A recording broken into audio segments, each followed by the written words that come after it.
The reason I wanted to record this interview was to introduce new generations to the important work and analysis of people such as yourself.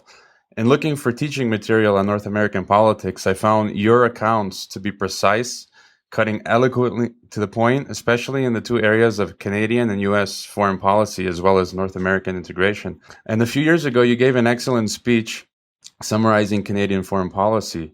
After being under the British thumb, Canadian policy making transferred to the U.S. sphere of influence, and you stated Canadian international strategy is largely driven by the U.S. relationship, with the U.S. as a principal actor, and others such as Paul Heinbecker have stated that you have influence in the world if you have influence in Washington.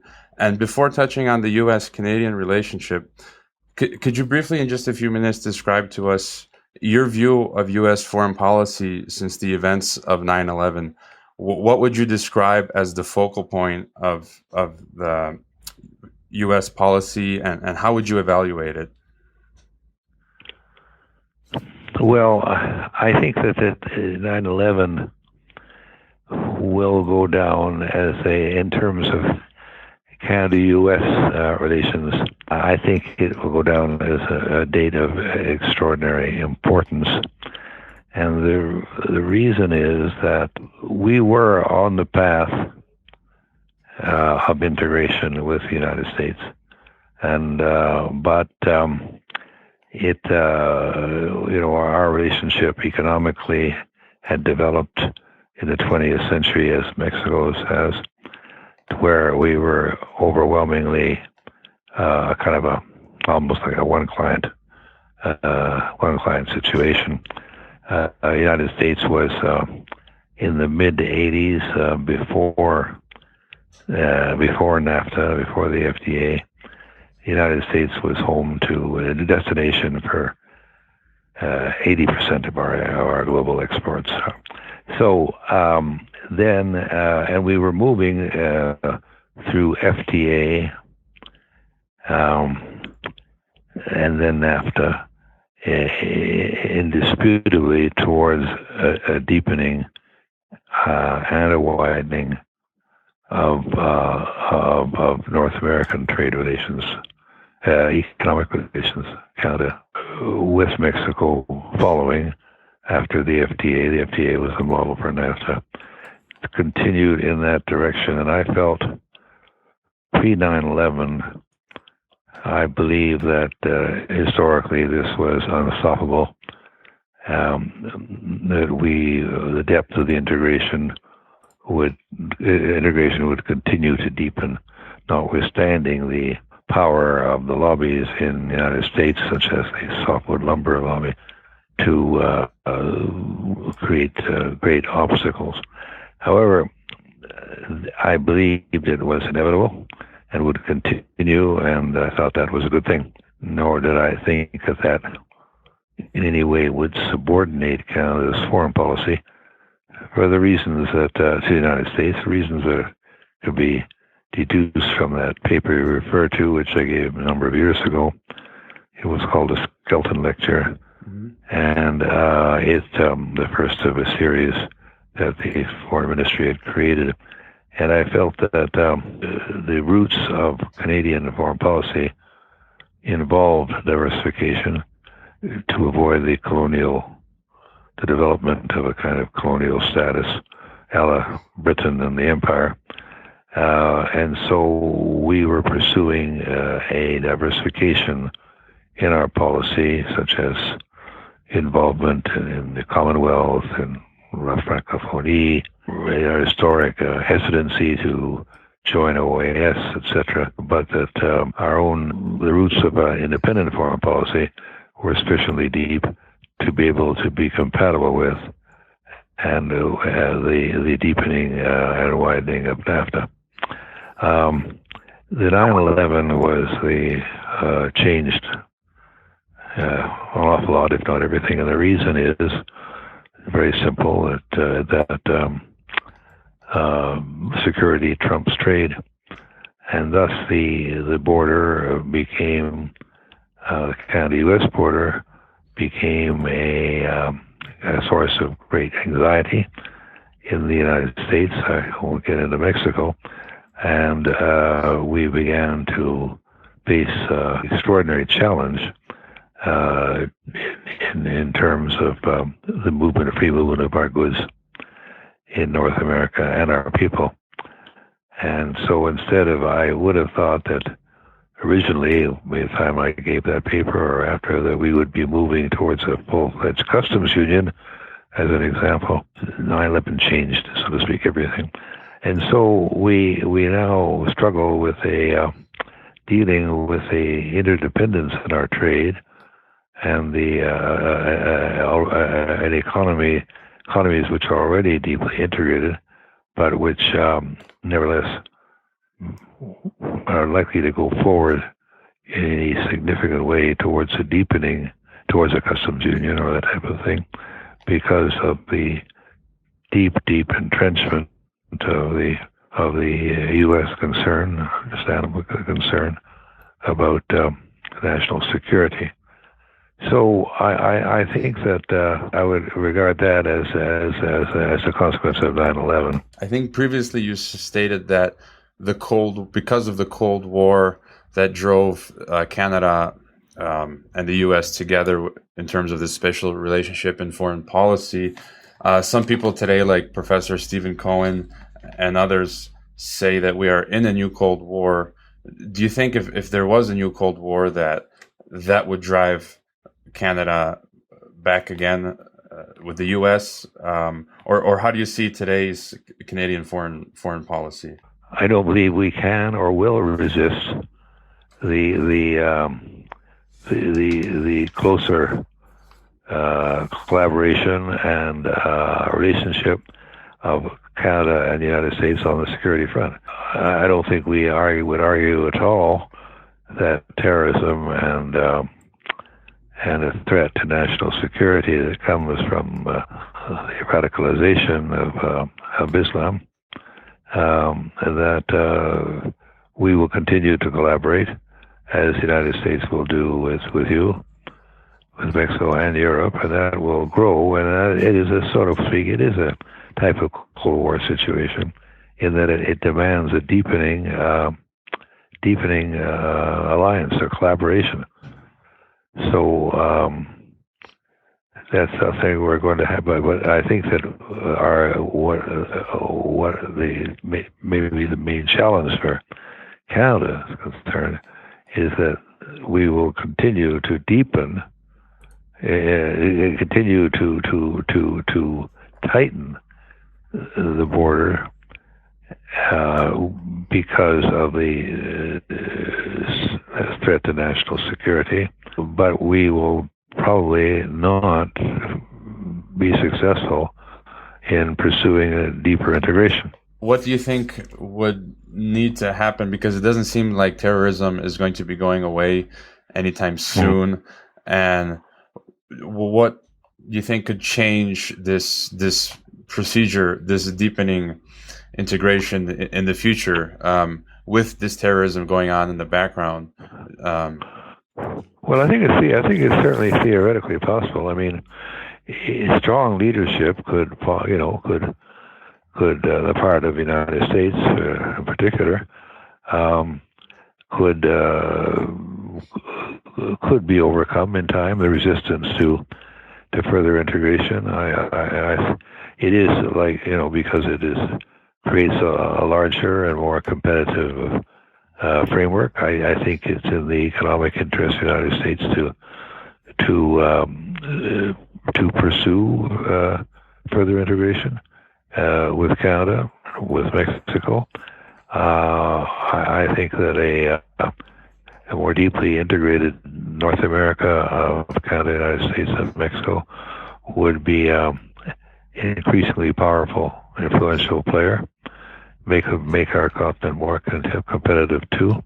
These days, it doesn't take much attention to recognize the difficulty of pursuing a deeper trade relationship. I mean, NAFTA remains so extraordinarily controversial when it shouldn't be at all. But I think to me that could change. I mean, it could change that if there was a strong U.S. leadership.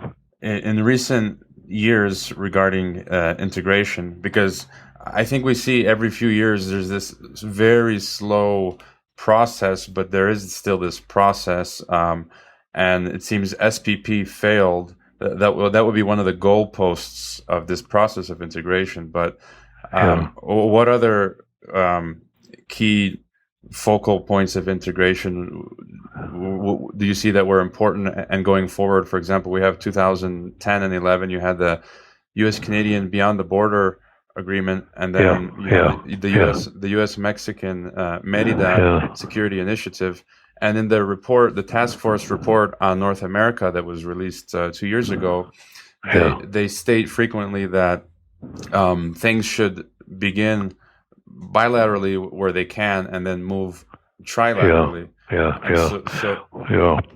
Well, I think that's all true and correct, but the obstacles remain very, very formidable to a deepening of integration, and as I say, it would require powerful leadership.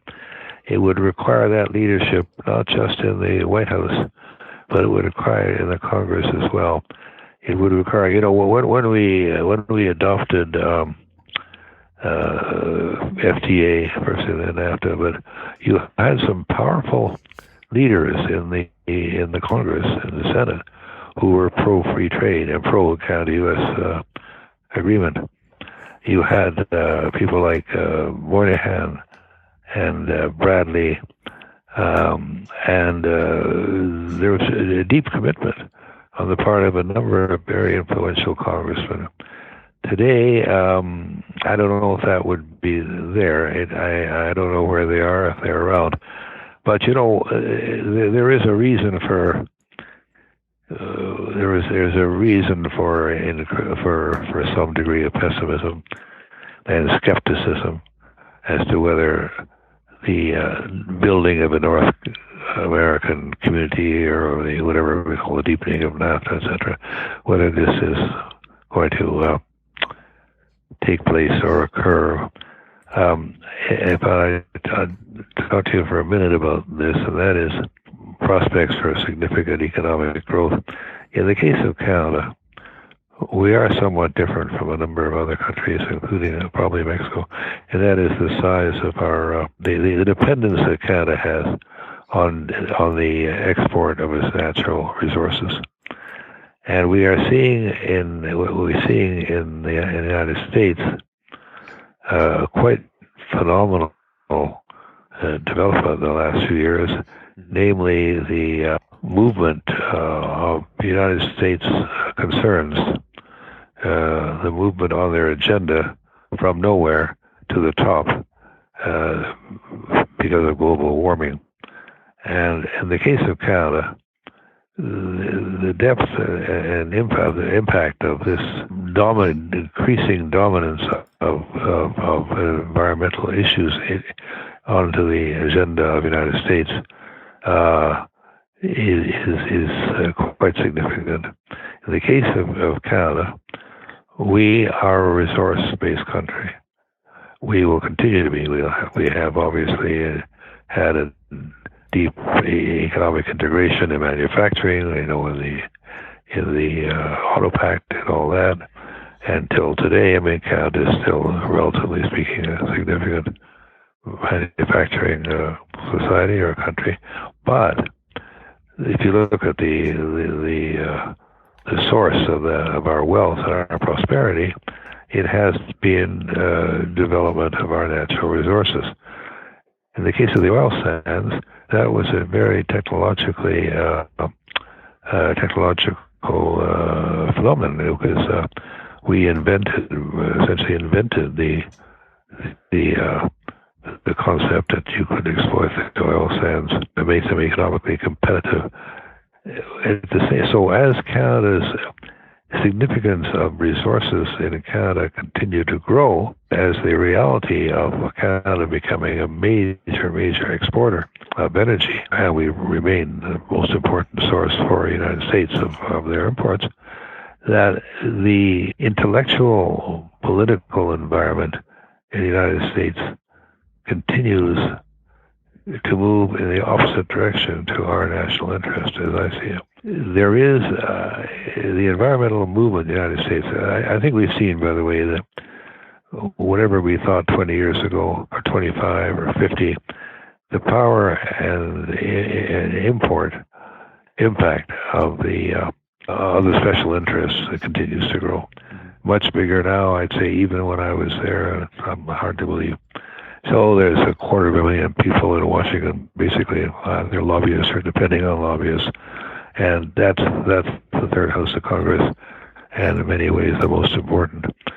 So the big environmental movements in the United States have singled out the Canadian oil sands and in particular the XL Pipeline as targets.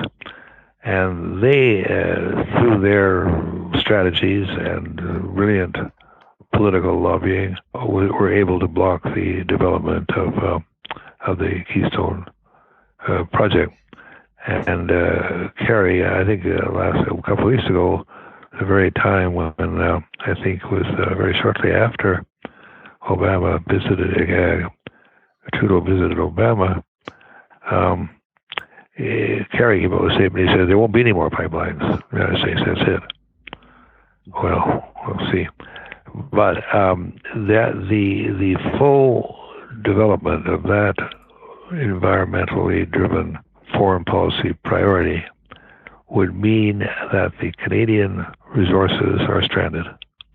They cannot be got to sea anymore. They have a few million. We have a few million barrels going right now, but that their future growth would be frozen, and they would in fact be stranded.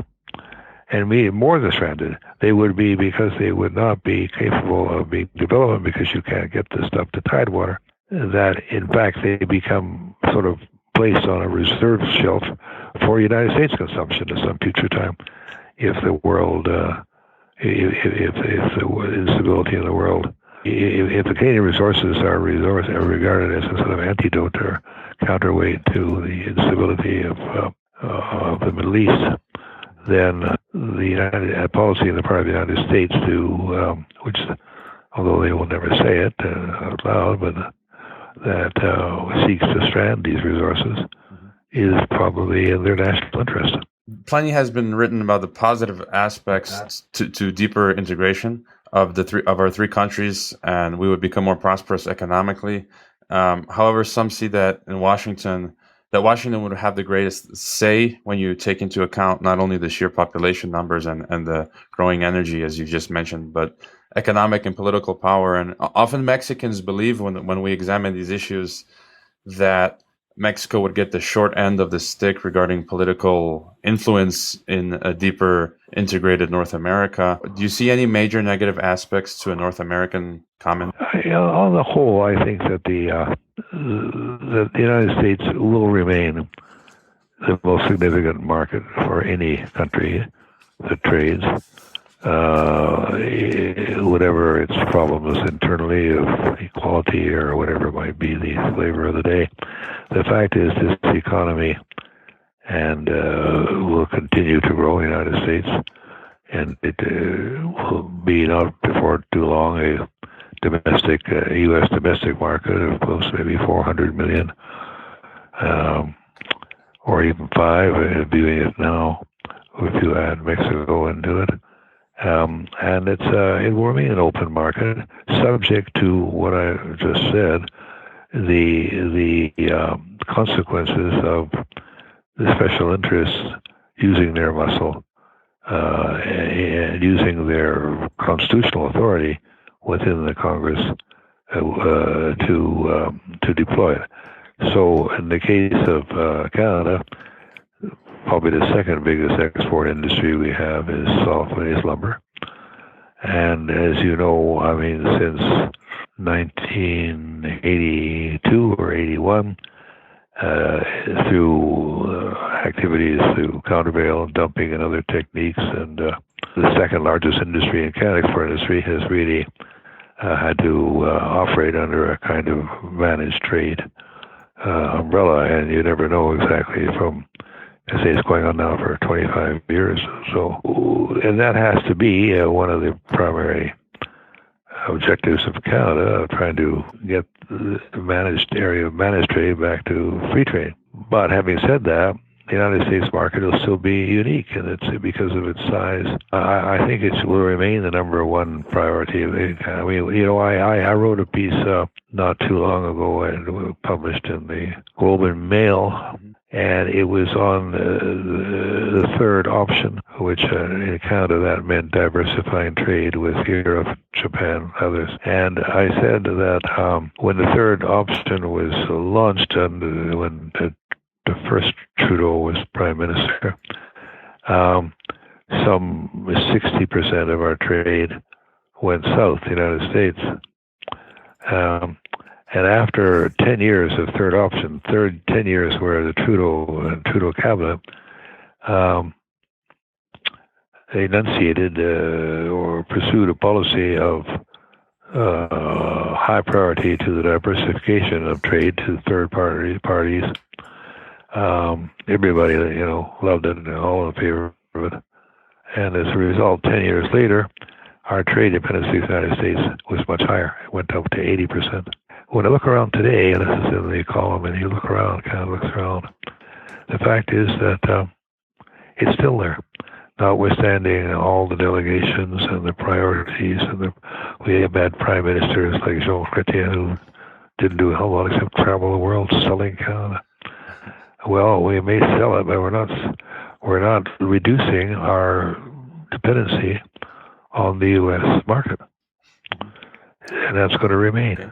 So it'll be the national interest of Canada and Mexico to you're continually carving out a larger position part of the U.S.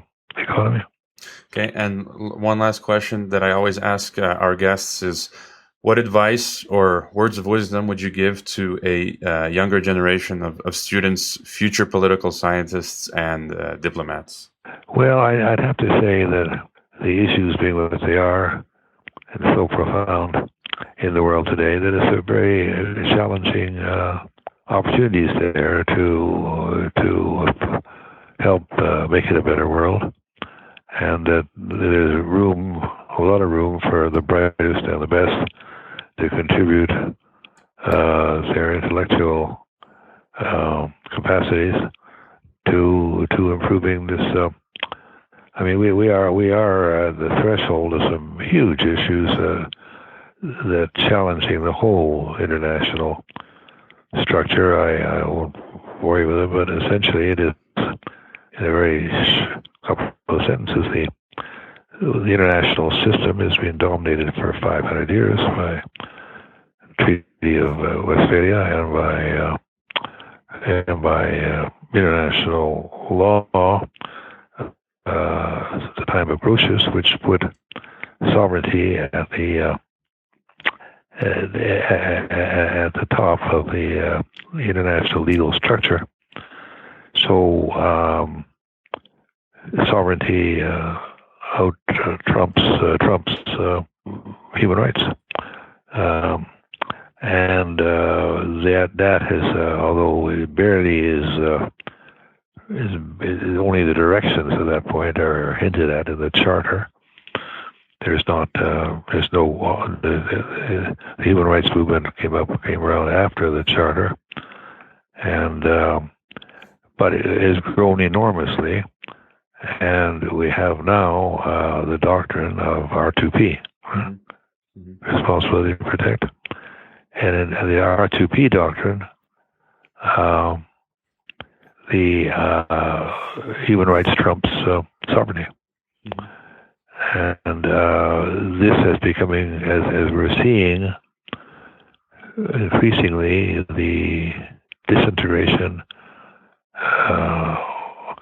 of many states, or if that's not the best word, we're seeing the disintegration, we're seeing the